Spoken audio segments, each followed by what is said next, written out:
kissing her with all my heart. But they don't give a monkey's down the DHSS. They've fallen off me pension for a start. But it won't be very long before I'm on that plane off to Aussie where they've got a bobber too. For richer, not poorer, cause I'm fed up being skint. That's why in sickness and in health I'll say I do. Once more in sickness and in health I'll say I do. Your life jacket has mouthpieces for further inflation, a light that operates when in the water, and a whistle to attract attention. If oxygen is required, a mask will drop from the unit above your head.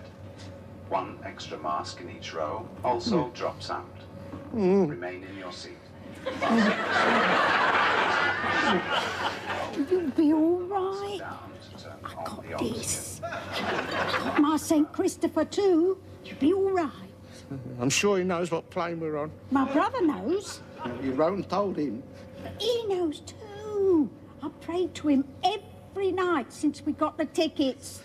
You think that's all he's got to do, sit there listening to your prayers? Bloody women. He's a busy man. Never think of that, do you? It's all right, Alf. We'll be flying up there near him soon, at 38,000 feet up. You'll only have to look out. You'll be able to wave to him.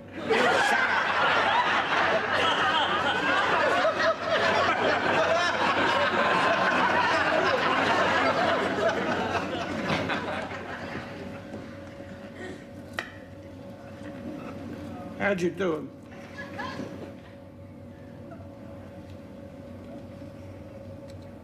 Say after me. Our Father, who art in heaven, hallowed be thy name. Hallowed be thy name. You're not a Catholic, Alf. No, it won't hurt, will it? I'll say it for both of us, because he knows we're together.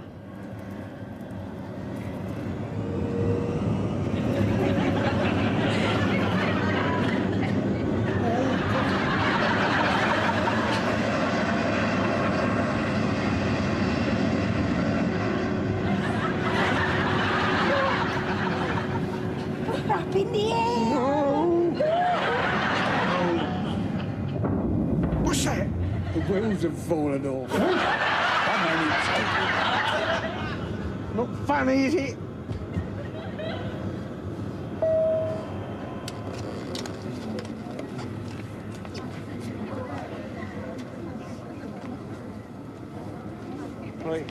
Hey, stop them. You shouldn't let them do that. What's the matter? Then, moving about. They'll have us off balance. They get all the weight done, won't they? We could tip over.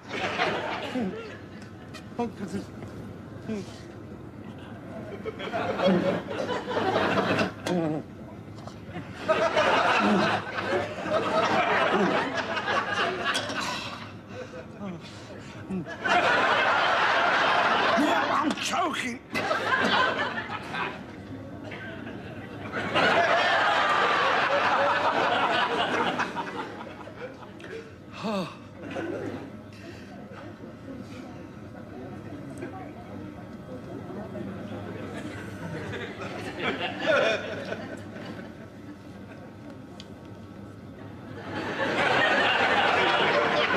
You're up, Arthur.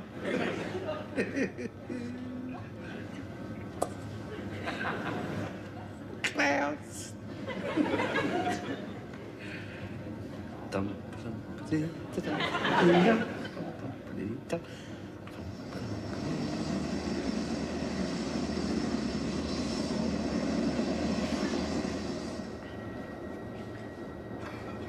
I'm sorry, sir. No pipes. It's the regulations. Well, it might be your regulations, Sonny, but ain't mine. I'm English. I've got English passport, and my regulations, what I live under, are laid down by the Parliament. The English Parliament. And they ain't made no laws or regulations yet, what I know of, that says I cannot smoke my pipe. But on this plane, sir. Never mind about on this plane, sir. This plane's English plane. Flies under the flag of England and the laws of England. And your captain up front who's driving it, he flies under the flag of England and the laws of England, and the crew is flying the laws. And our Royal Majesty's government has made no laws that says I cannot smoke my pipe within our domain. And this plane is a part of our Royal Majesty's domain, God bless her. And as an Englishman and a loyal subject of a Royal Majesty and a free man under your Magnus Charter, I can smoke my pipe where I bloody well like. You got a lighter?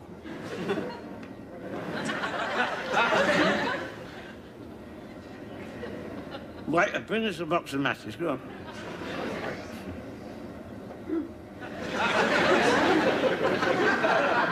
Should have gone by boat. Boat is better.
Get a trolley off, will you? That's all right, I can carry this. You will? Well, it's just, I've got my things in there. I mean, she's got her own case. I know. We want a trolley. That's travelling a bit light, ain't you? Well, I ain't come to stay, have I? Not like some people. What have you got in there? What you've got in there? I've got plenty in there, my dear. It's all I need, isn't it? I mean, we're only staying a couple of weeks, haven't we? A month at least. Haven't you brought anything with you? I've got all I need in there. But you haven't even got a change of underclothes. I changed my underclothes before I left home. You want any suit, then? What's wrong with it? Well, nothing. That's what you usually wear.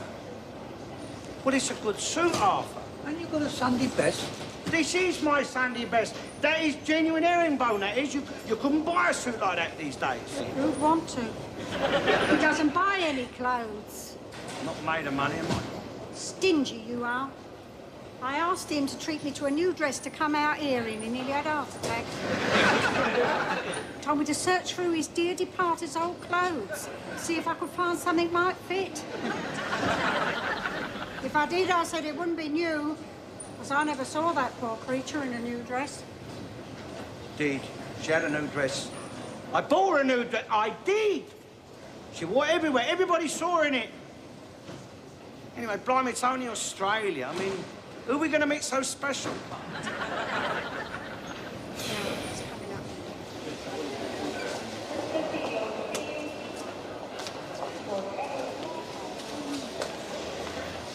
Your brother is meeting us, is he? I hope so. Did he say he was? Yes. I don't know. I think he did. I don't remember now. No, I mean. Oh, he'll be here. I'm sure he will. But what if he ain't? Oh, we just had to make our own way, won't we? You got his address? Somewhere. I don't know. You must have his address. Blimey, you wrote to him. Yes. I might have left it at home. I don't know. Oh, I'm sure I brought it with me. I must have done it. You've lost it, haven't you? Come on, own up. You've lost it. I haven't lost it. I haven't lost it, I tell you. It's either in my case or behind the clock at home. I haven't lost it. It's in here. I know it is. And if it's not in here... It's behind the clock at home. I know. I heard you the first time. Oh, sorry. Hey, look what you're bloody well doing, will you? I'm sorry. Never mind about sorry. Don't they learn you no manners in this country? I said I was sorry. Not the point. Sorry, not the point. Look at stuff. Knock the stuff all over the bleeding floor. I said I was sorry. Yeah, and don't go walking all over him. It's you who should learn some manners, you bloody pom. If you wasn't so old and decrepit, I'd take you outside and give you a bloody good hiding, you mongrel. It was an accident. I said I was sorry, all right? Yeah. It's all right. Yes, it's all right. Don't Don't mind worry, him. I've got it all now. I really am sorry. Oh, it's all right. I didn't see where I was going. It was my fault. I really am sorry. Yes, it's all right. I didn't look where I was going. It was an accident, all right? And I'm sorry. Yes, it's all right. Bloody Aussie git! One more word from him and that's all I needed. What word was that, Alf? Look, have you found the address? No, must be in my luggage. Oh, isn't it marvellous? Bloody family I'm marrying into. Her brother ain't even got the decency to come and meet us. And she ain't got the address. Bloody marvellous. You can't see him. Oh, well, I don't know. I mean, I don't know what he looks like. What do you mean you don't know what he looks like? He's your brother, isn't he? I know. I haven't seen him for 30 years, have I? Oh, the bleeding crows. All right, no need to go on. No need to go on. Well, calm down. Calm down. Let's try and look at it sensibly. Look at his sense. We Yes. ain't even got the bloody address. I've got it here somewhere. I know I have. You haven't. You bloody left it home, haven't you? Look, your brother. Does he look like you? Well, he looked more like my father. He was the head cut off my father, people said. Cut the head off you. Is there anybody here looks like your father? Well, I didn't know my father very much. He went off with someone else when I was only 2 weeks old. Your brother's older than you. No, he's younger. How can your brother be younger than you? You just said your father ran off with somebody else when you was 2 weeks old. My mother married again, Barmy. But you just said that everyone was saying that your brother looked like your father. Because they thought he was my father. Oh, join up, that bloody man here, bloody man! I'll fly halfway round the bleeding world. I've got nowhere to sleep tonight. I'm going out to the pub. No, Steve, my brother might be looking for us. Does he know who he's looking for? Look, we better ask somebody. Get a card, write his name on and hold it up. What's your brother's name? O'Shaughnessy, Ricky O'Shaughnessy. Bloody Mick. Bloody Australian Mick. Well, get him to write a card for us. I mean, there's not many left here now. Only that fella you had a row with. He's holding up a card now. I think we found your brother. There we go. Get ready to say sorry, Alf. I'm going to come to bloody Australia. I hate the bloody place.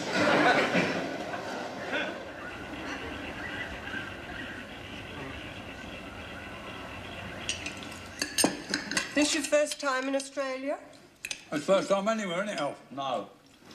Well, where have you been before? Southend. I've had no reason to travel except to fight for my country. You was in the war, was you? Well, don't start that or we'll never get into bed. Not all that keen on foreign travel. You've travelled, Arthur, haven't you? In my youth, yeah, I did a bit of seafaring, that's all. I never got as far as here, though. Not that keen on foreigners, neither. Too many of them living round where I do now, without travelling and meet more of them. Well, broadens the mind, travelling. You meet people, see their way of life, examine their culture, taste their food, listen to their philosophy. Catch the diseases. Listen to him. Examine their culture, taste their food. All he eats is steak and potatoes. Perhaps a little fish, fried, with chips. Travel, what do you know about foreigners and their philosophy? You haven't been out of Sydney since I've known you. I sell them cars. Greek and Italian taxi drivers. Who do you think sells them their cars? Do you have foreigners here? Yeah, too many. They spoil the country. Yeah, they're ruining Australia. I'm not keen. There's a little man I buy my groceries from. Nothing's too much trouble. He's Asian. But he's a lot more civil than the Australian I used to get my groceries from. And he delivers. All right, servile foreigners. Yes, OK, that's one servile Asian now. What about all his aunts and uncles, brothers and sisters, and all their children he's saving up to buy air tickets for? You know what one servile Asian delivers? Groceries today, maybe. Tomorrow, A population explosion. That's what he delivers. You should worry. You'd have more of them to sell cars to. There'd be an Asian selling cars to them then. Geez, my wife, she doesn't know where her bread's buttered. We've got 'em, Asians. We had one brought us to the airport. He wasn't servile. See, they lose that. You let them live amongst you, they lose all of that. When you give them a little bit of equality, a little bit of freedom, next thing, boom, they're demanding it. Got any West Indians here? They come here to play cricket. Well, we shouldn't play with them. No, they're bad losers. I've never seen them lose. They don't know how to lose, my dear. They're not the same as us, you see. We are gentlemen, and one of the first things that a gentleman has to learn is how to lose gracefully. All of our chaps know how to do that. Well, you've had a lot of experience. You're the best. Tell you one thing, you want to be careful when you're playing with them blackies. I mean, they can throw balls at your head and other parts of the body they're not supposed to, but you can play one little moan, that's all they got to hear, and straight off, you're anti-black. Racist. Right. Alf's got a black boy, right, Alf? Right. Welfare worker. You can get him on the national health, can you? Well, that's handy. You wouldn't mind paying in for something like that. None of them servile, though, right, Alf? No, the one they give me is a poofter. The council ain't fussy who they send into your house. Right. He's giving him home and board. Right, but I only got to criticise him, say one word against him or any of his mates, and straight off, I'm a racist or a sexist. Only got to mention their colour. Just in friendly conversation. I mean, buying him a drink, I might say to Alf, what does the coon want? Nothing offensive, you don't have to be offensive, and they're down on you. What's young Sambo drinking? You're a racist. Here, they still lower your land values? Oh, yeah, I should think so. I mean, if you live in a respectable street like us and a few of them move in, well, I mean, it's not the same, is it? Lowers the tone. Yeah. I mean, I've got nothing against them. Some of them are quite decent. I mean, some of them are as clean and tidy as we are. Well, nearly. I mean, I'm talking about the respectable ones. Some's not as bad as they could be, I suppose. But it lowers the tone. The bloody socialists, isn't it?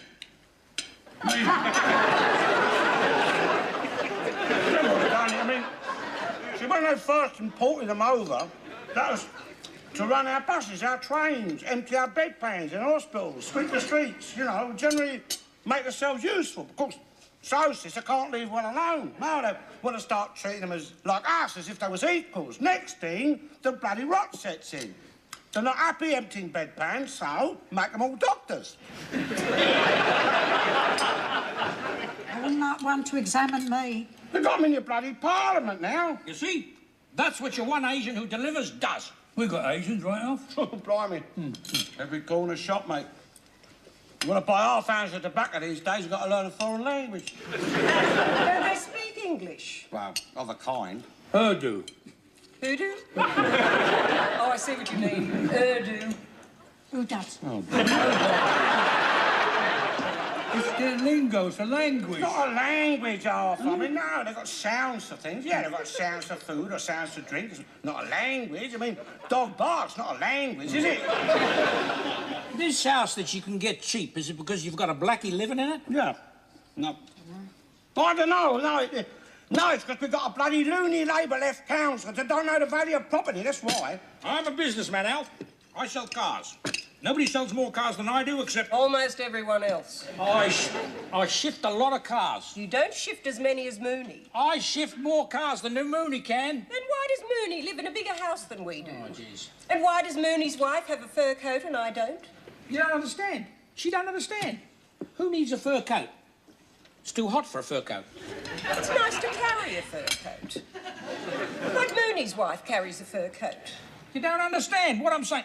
Keep your blackie if he can lower values, eh? Keep him until you've bought your house. It's good to have an edge, eh? Know what I mean? How do you like your steak? Good steak, eh? Yeah. When you can shift cars, like I can shift cars, you can eat good steak. But you don't get a fur coat to carry. We don't have steak very often. That bad in England, eh? For us it is. I thought it was a boom economy. No, not for us. We're old age pensioners. Yeah, what about the national health? They don't give you steaks. Crazy, isn't it?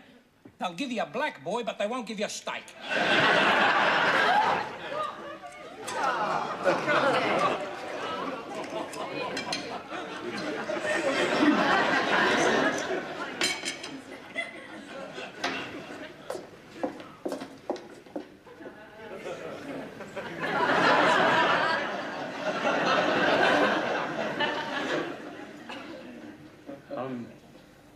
I think there's been some mistake. I mean, they know we're not married, don't they? I'm not sleeping in here with you. Well, nor me. No men expect that sort of thing. No, not me. As long as you understand, there's nothing personal. Not nor me.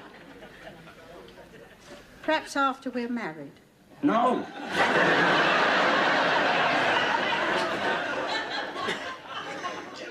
There's something we shall have to talk about, I suppose. It's this sort of thing that puts me off. Yeah, and me. They say it's double beds that make a marriage. They don't. It's double beds that make divorce. Separate rooms, that's what makes a marriage. Separate houses.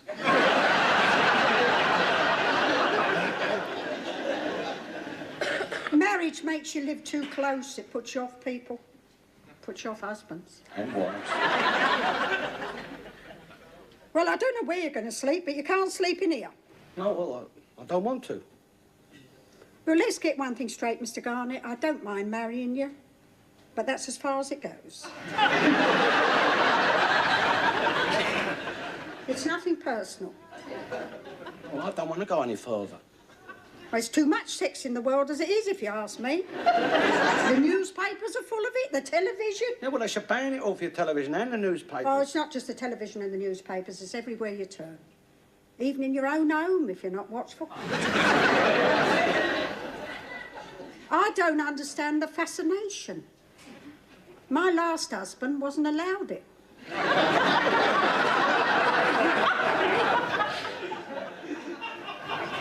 Well,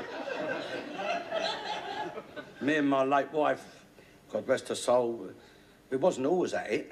Never with my late husband, Mr. Garnett, never.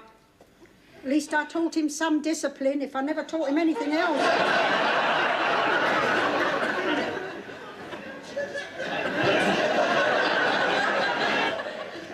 You're a virgin? I'm proud to say, and intend to stay that way, Mr. Garnett. Sex is not a sport. It's an instrument for the provision of children. And there are too many people in the world already, if you ask me. Wouldn't be so bad if they were Catholics, but they're not. I couldn't have children, Mr. Garnett. And I saw no purpose in allowing my husband to molest me for fun, as he called it. I'm not an amusement park, Mr. Garnett.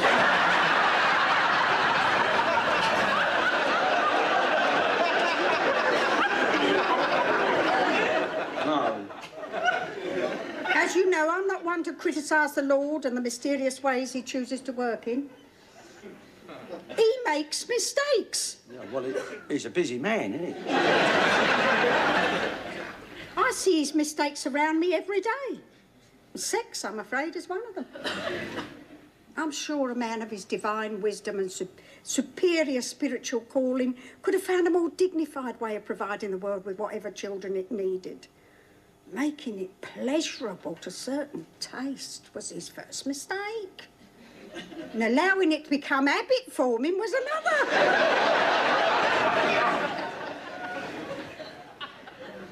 We only had the one child. Well, some homes are teeming with the evidence of what must go on at considerable length. And all as a consequence of one or both of the parents having become hopelessly addicted to this crazed and wasteful longing to be continually joined together.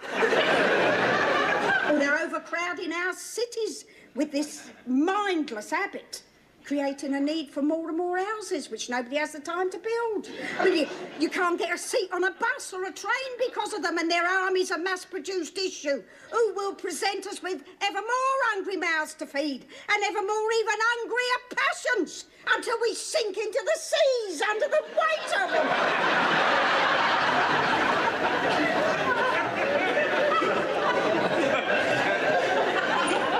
Yeah, well, I'll say good night then.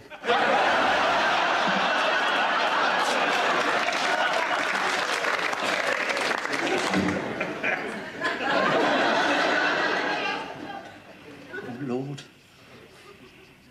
Why didn't you make them only to cook?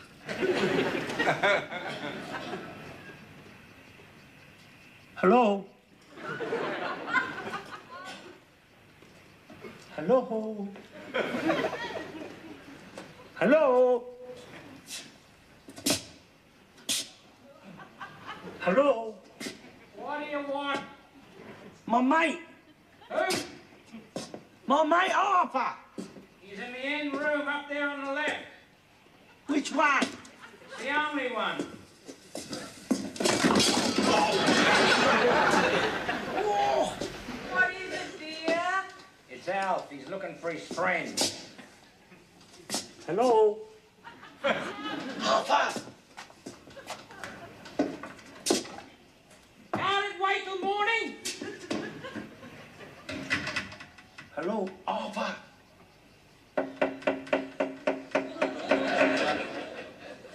Harper. Harper! Don't bang on there this time of night. What do you want? I want to get in. Why? I want to sleep with him. What is it, dear? He wants to sleep with him. He wants to sleep with his mate Arthur. What are they, a couple of poofters? Come on, Light. Where are you?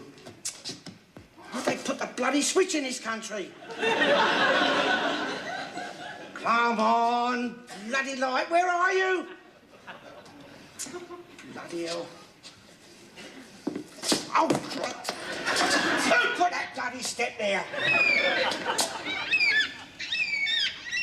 Oh, God. Oh, God. Why did I come here? Oh, oh God. Please, keep me safe and protect me. God, I'm here.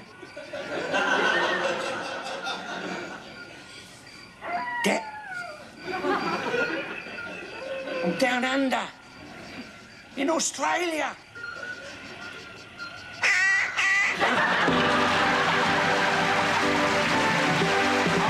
Sort of act like down at the HSS. I've told them all down there what they can do. Now I don't give a muck, it's 'cause I'm off to have a rest. Down under in the sun, so nuts to you. 'Cause it won't be very long before I'm on that plane off to Aussie where they got a bob or two. For richer, not poorer, 'cause I'm fed up being skint. That's why in sickness and in health I'll say I do.